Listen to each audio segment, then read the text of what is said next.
Have you ever wondered how the future of America is shaped within the span of just a few months?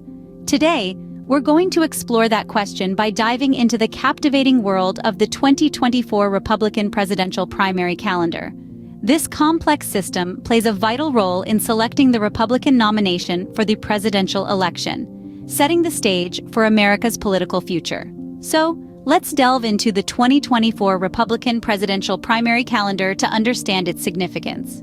The race begins in early states like Iowa and New Hampshire. The journey to the White House is long and arduous, and nowhere is this more evident than in the grueling primary season. It's a marathon, not a sprint. And the starting gun fires in the frosty heart of winter in Iowa and New Hampshire. Let's start with Iowa. It's the first in the nation to hold its caucuses, which are community gatherings where voters openly express their preference for a candidate. The Iowa caucuses are a unique blend of grassroots politicking and old-fashioned retail politics. The importance of winning Iowa cannot be overstated. It's a chance for candidates to prove their mettle, to show they can connect with voters and mobilize a strong ground game. Next on the calendar is New Hampshire. The Granite State holds the first primary of the season, a more traditional voting process compared to Iowa's caucuses. New Hampshire is known for its fiercely independent voters and its live free or die ethos. A strong showing in New Hampshire can give a candidate much-needed momentum moving forward. Following Iowa and New Hampshire are Nevada and South Carolina. These states offer the first significant tests of a candidate's appeal among more diverse constituencies. Nevada, with its large Latino population and strong union presence, and South Carolina, with its significant number of African American voters, provide a broader and more representative snapshot of the American electorate. Collectively, these early states serve as a proving ground for presidential hopefuls. They allow candidates to test their messages, strategies, and grassroots organizing capabilities. Each state is a unique puzzle, with its own demographics, issues, and political culture. A candidate must navigate these complexities and emerge victorious to gain momentum and credibility. But these early contests are about more than just winning delegates. They're about narrative and momentum. They're about proving electability and demonstrating broad appeal. These early states can make or break a candidate's campaign, setting the stage for Super Tuesday. The road to the White House starts here, in the heartland, in the mountains, in the desert, and in the deep South. And the journey is just beginning. Super Tuesday, a critical day that can sway the primary race. This is the day marked with a flurry of activity, when a large number of states simultaneously hold their primaries, turning the political atmosphere into a whirlwind of anticipation and calculated strategies. Super Tuesday is more than just a date on the calendar. It's a significant milestone in the primary race, largely due to the sheer volume of states involved. Picture a large-scale, fever-pitched contest, where candidates are vying for the hearts and minds of voters spread across different time zones, cultures, and political landscapes. The importance of Super Tuesday can't be overstated. With so many states holding primaries on the same day, the potential for a candidate to secure a substantial number of delegates is huge. It's like a political jackpot, a golden opportunity for candidates to pull ahead in the delegate count and possibly cement their position as the frontrunner. But why is it called Super Tuesday?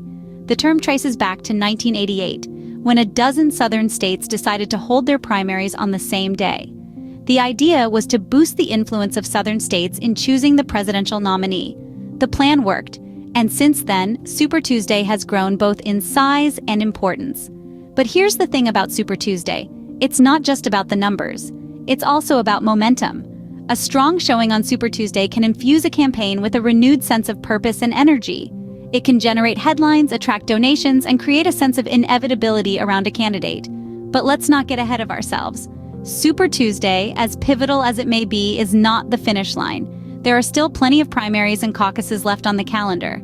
It's a critical juncture, yes, but it's not the end game.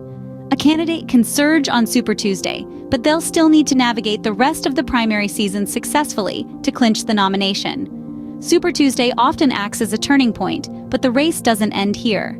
After Super Tuesday, the race continues across the nation. The remaining primaries and caucuses are a marathon of political stamina, stretching from sea to shining sea, and even all the way out to the territories of Puerto Rico and Guam. As the weeks roll on, each state and territory takes its turn in the spotlight. The candidates crisscross the country, delivering speeches, shaking hands, and making promises in hopes of securing votes. In the heartland, states like Kansas and Nebraska hold their caucuses. Their results can often reflect the sentiments of rural America, providing a crucial counterbalance to the urban voices heard earlier in the race. Meanwhile, in the South, states like South Carolina and Georgia have their say.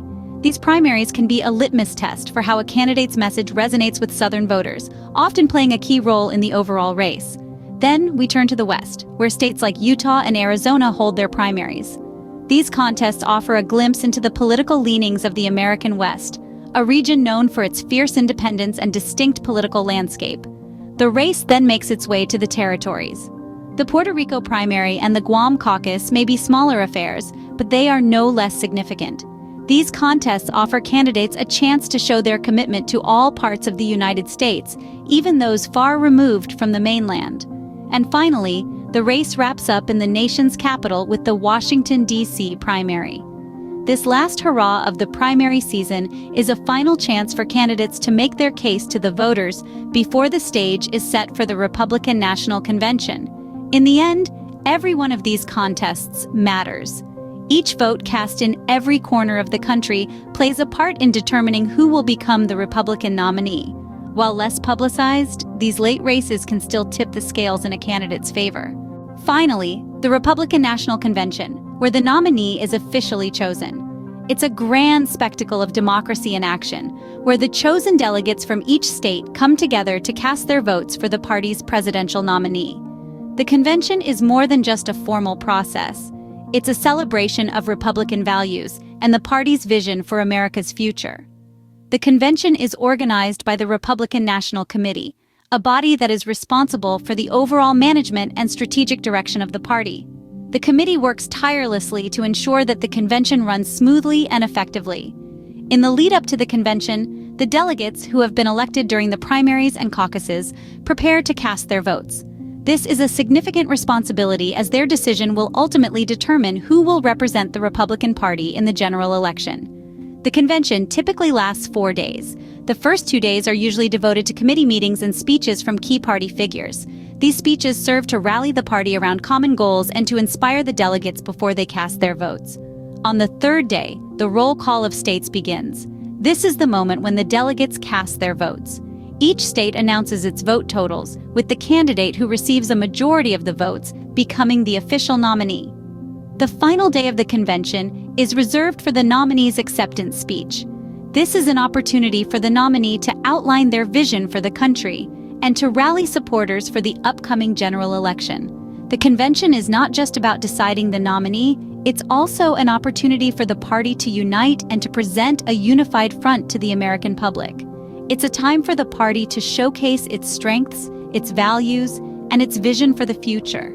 By the end of the convention, the Republican candidate for president is decided, and the race for the White House begins in earnest. Now let's recap the key points about the 2024 Republican presidential primary calendar. We began by looking at the early bird states, which play a pivotal role due to their strategic position on the calendar.